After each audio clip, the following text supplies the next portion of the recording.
I'll be honest, I'm pooped. I'm gazonked. I'm trying to think of another hyperbole, onomatopoeia, that will try and describe how I'm feeling. Just got back from a cruise. Now, anyone that's cruised before will know probably how that feels. It's been a very overindulgent week, and we've been to, Laura and I and her family, we've just gotten back from the Norwegian fjords. Just on a cruise, and it's been absolutely fantastic. But if you're like me, you've got absolutely zero self-discipline. When free food is offered to you, you're going to struggle. So anyway, I've just got back and I've got a bit of work to be getting on with. I have got enough content to get a vlog together from the fjords. I've taken plenty of photographs, as you can imagine, and I'm looking forward to sharing those with you, but that'll be at a later date. What I want to do today is take you through how to edit a headshot. Now, last week's vlog was following me around Gloucester Uni. I got the chance to work with some performing arts students, and my job was to photograph their headshots. So let's get straight into a client called Ali, who has written to me asking for a few photos to be retouched. Now, I did get a comment asking about at the end of my video that I didn't really show, or I showed too quickly, didn't show enough of my photos. They were stupid spoof photos. Whenever I do a headshot shoot, I always ask my clients just to pull me a stupid face for two reasons. One, so they can sort of get to know me and know that I'm not going to be I'm easy to work with, that sort of thing, and that's what I expect them to do, just play around. And the second one is for me to check my settings. I can still focus on an eye. I've still got time to, to play with ISO and to play with my apertures and things like that. So before we go any further, whenever I shoot headshots, before you ask, I always shoot at my maximum aperture. Having said that, this is 3.2, but I always aim for 2.8, and I shoot in aperture priority mode. Right, so when I get a client who's listed me some photos they want, I was literally write them down, and then I star rate them by pressing the number 5.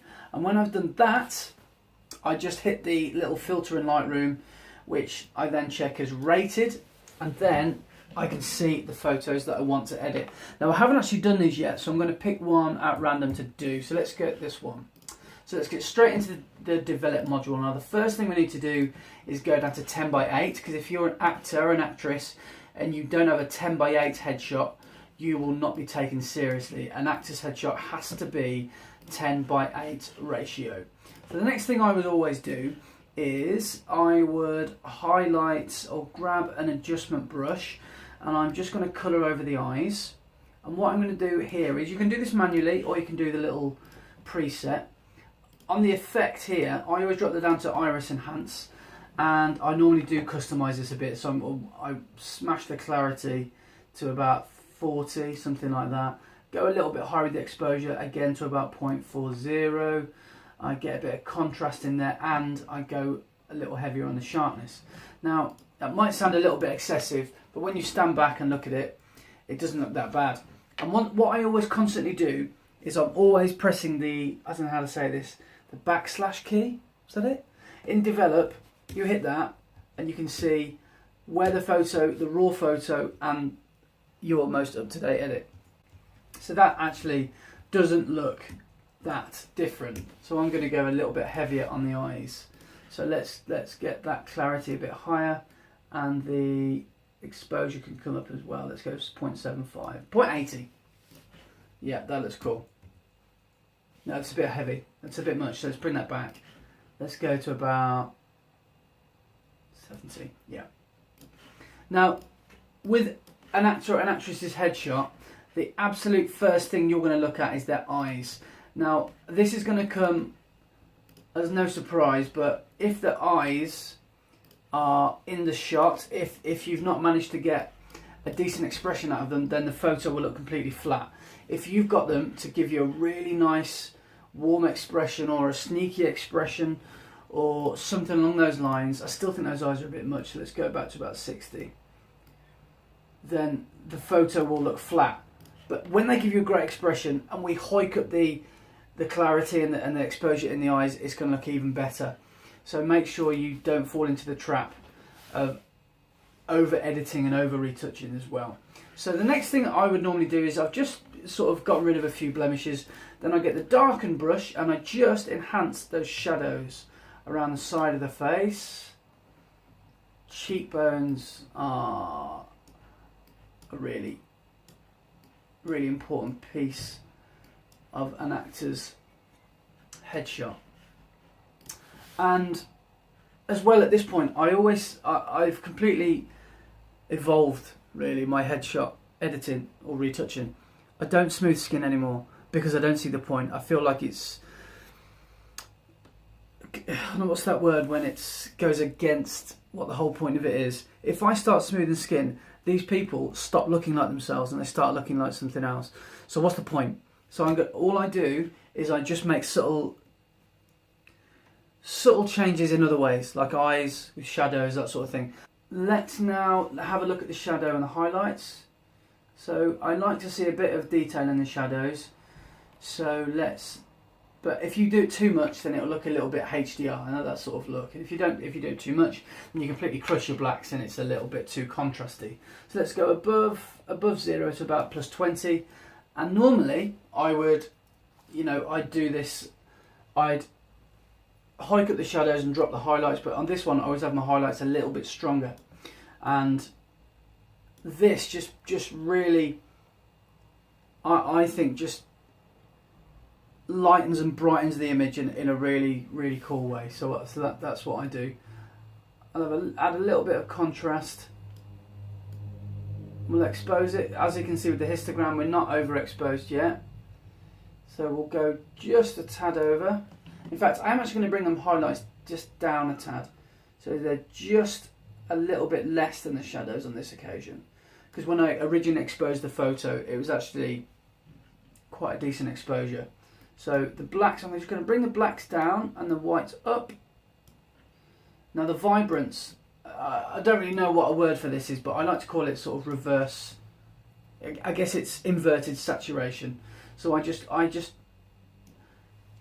kick up the vibrance and I drag down the saturation a little bit. So that just takes all the punchy colours out and it leaves it quite a nice, well, quite almost like I guess like an old film style look. It's really nice little look, I think. So I'm still not happy with that actually. I think that's a little bit too heavy on the highlights. So I'm going to bring those highlights down. So on this occasion, I'd say my highlights are going to be lower than my shadows. Yeah, okay, that looks pretty good. I don't touch the clarity slider. I do, however, touch the sharpening. I normally go up to just about over halfway. I think that's quite cool. Yeah, that looks really good, that looks really nice. And one of the final things that I do is add a vignette. That looks really nice. Cool. Now one final thing I actually am going to do is make this a little bit colder. I'm just going to go to town on the blues. So I'm just going to take my white balance. Oh, hang on. I'm just going to take my white balance to the left a little bit and just try and make that look a little colder. So I think that will suit the print a bit more if this is obviously printed out.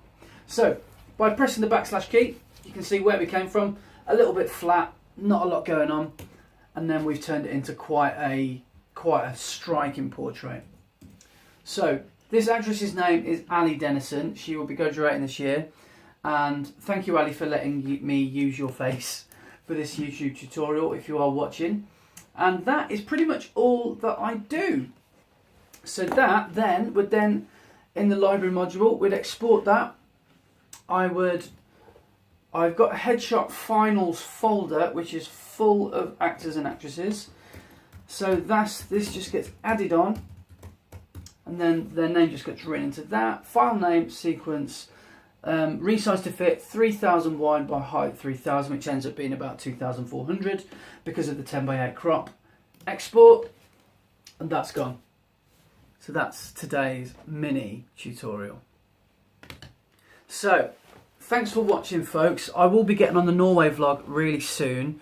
I know this isn't my usual style of vlog or video, but I hope you have learned something. And if there's any questions that you have about headshots, let me know. I'd love to hear, you know, how you shoot headshots if you do, or if you don't. Let me know where you think you need to improve, and it'll be a future video of mine. I'll grab Laura and I'll make her stand there and she'll be my subject. Right, so as for now, I'll see you on Monday, or I might see you before that, because I might upload some of my Norway videos before Monday. I might be naughty. But as I said, I'm really looking forward to getting stuck into the Norway. I'll just show you a quick time lapse. Check this out.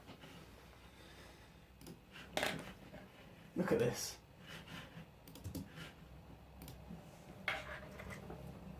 This is Norway.